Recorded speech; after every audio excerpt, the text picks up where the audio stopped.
জয়নগরের বিখ্যাত মোয়া জিআই পাওয়ার পরে রাজ্যের এই মিষ্টান্ন আরও বিখ্যাত হয়ে উঠেছে। এর প্রসার ঘটাতে মুখ্যমন্ত্রী নিজে মোয়া হাব তৈরির কথা ঘোষণা করেছিলেন। এরপর এই হাব চালুর ব্যাপারে উদ্যোগ নিয়েছিলেন। এরপরে খাদি গ্রামীণ শিল্প বোর্ড জয়নগর মজিলপুর পৌরসভা এলাকায় মোয়া হাবের বাড়িও তৈরি করে ফেলেছিল। সেখানে ইতালি থেকে এসে গিয়েছে প্যাকেজিং মেশিন। মহাবের যে মেশিনপত্র সেগুলো বিদেশ থেকে এসে গেছে ঠিকই, এবং আদার্স যে জিনিসগুলো সেট আপ হয়েছে, কিন্তু এখনও পর্যন্ত সেইভাবে ট্রেনিংও আমাদের হয়নি। আর কিছু যে প্রসেস পদ্ধতির দরকার আছে সেগুলো কিন্তু এখনও হয়নি, যার জন্য মহাব চালু করা যাচ্ছে না। কি মনে করছেন এই শীতেই কি চালু হতে পারে? এটা আমরা এখনও সন্দিহান আছি যে শীতে চালু করতে পারবো কি না, কারণ সময় তো অনেকটা আগিয়ে এসছে মহা সিজন, কিন্তু এখনও পর্যন্ত সেট আপ হয়নি পুরোপুরি। কাজের গতি কত? ওই ধীর গতিতে চলছে। কি চাইছেন আপনারা? আমরা চাই খুব তাড়াতাড়ি যাতে এই মহাবটা শুরু হোক। মোয়া ব্যবসায়ী ও গুড় প্রস্তুতকারীদের নিয়ে গঠিত হয়েছিল জয়নগর মোয়া হাব সোসাইটি, কিন্তু এত কিছুর পরেও মোয়া হাব চালু হয়নি। এতে ক্ষুব্ধ ব্যবসায়ীরা। কবে এটি চালু হবে তা নিয়েও তারা কিছু জানেন না। বিষয়টি নিয়ে খাদি গ্রামীণ শিল্প বোর্ডের এক কর্তা বলেন, দ্রুত চালু হবে মোয়া হাব, কিন্তু মেশিন চালানোর ব্যাপারে ব্যবসায়ীদের তো এখনো প্রশিক্ষণ দেওয়া হয়নি বলে অভিযোগ।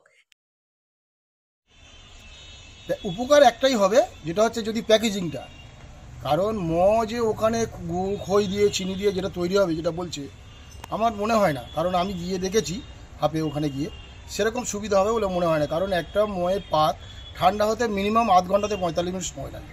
তো জানি না আমি কতটুকু কী হবে, খুব সুবিধা হবে বলে মনে হয় না। তবে একটা সুবিধা আমাদের হবে, যদি প্যাকেজিংটা ঠিকঠাক হয় আমাদের খুব ভালো হবে। এখনো চালু হলো না, কি ভাবছেন কি হবে আমরা তো কিছু বুঝতে পারছি না, এখনো পর্যন্ত কোনো কাজ এগিয়ে যায়নি। কারণ আমরা এই মাঝখানে একবার গিয়ে দেখলাম ওই মেশিন এসে শুরু দেখেছি, কিন্তু এখন যে এখানকার মানুষদের যারা কমিটিতে আছে, যাদের ট্রেনিং হওয়ার কথা ছিল, কিছুই হয়নি। কেন এই অবস্থা, এই ব্যাপারে খাদি গ্রামীণ শিল্প বোর্ডের ওই কর্তা বলেন, দেখা হচ্ছে বিষয়টি। এদিকে মোয়া হাব এখনো চালু না হওয়ায় বিরক্ত জয়নগরের সাংসদও।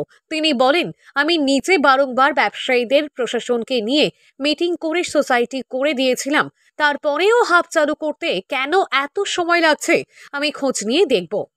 জয়নগর মজিলপুর পৌরসভার 3 নম্বর ওয়ার্ডে পৌরসভার একটি মাঠ আছে। সেখানে 4.5 কাঠা জমিতে হাবটি তৈরি হয়েছে। সেজন্য 2,12,00,000 টাকা খরচও হয়েছে। গত বছরে জয়নগর 1 নম্বর ব্লকের শিল্প উন্নয়ন আধিকারিকের উদ্যোগে জয়নগর মোয়া হাব সোসাইটি গঠন হয়েছিল। 40 জন সদস্য আছেন সেই সোসাইটিতে, 9 জন আছেন মূল কমিটিতে। সিদ্ধান্ত নেওয়া হয়েছিল মোয়া ব্যবসায়ীদের মেশিন সংক্রান্ত প্রশিক্ষণ দেওয়া হবে। স্বাস্থ্যবিধি মেনে মোয়ার গুণমান ঠিক রাখার জন্য সংরক্ষণের পদ্ধতি নিয়েও প্রশিক্ষণ দেওয়া হবে বলে জানানো হয়েছিল, কিন্তু কোথায় কি কোনো কাজে এগোয়নি অভিযোগ। জয়নগর 1 নম্বর ব্লকের শিল্প উন্নয়ন আধিকারিক শিউলি পাখিরা বলেন, আমি নতুন এসেছি, আমার কিছু জানা নেই এই ব্যাপারে। এদিকে এক বহুরুর মোয়া ব্যবসায়ী বলেন, প্যাকেজিং মেশিন কয়েক মাস ধরে পড়ে আছে হাবে, অন্য মেশিনও পড়ে আছে, কিন্তু হাব চালু হয়নি। এমনকি কিভাবে কাজ করতে হবে তা নিয়ে প্রশিক্ষণও হয়নি। একই কথা বলেন আরেক ব্যবসায়ী। বলেন, সরকারি উদ্যোগ নেওয়া হলেও তা থমকে রয়েছে। মোয়া সিজন শুরু হতে আর কয়েকদিন, ব্যাপারটি প্রশাসনের গুরুত্ব দিয়ে দেখা উচিত। দক্ষিণ 24 পরগনার জয়নগর থেকে সুমন সাহার রিপোর্ট, লোকাল 18 বাংলা।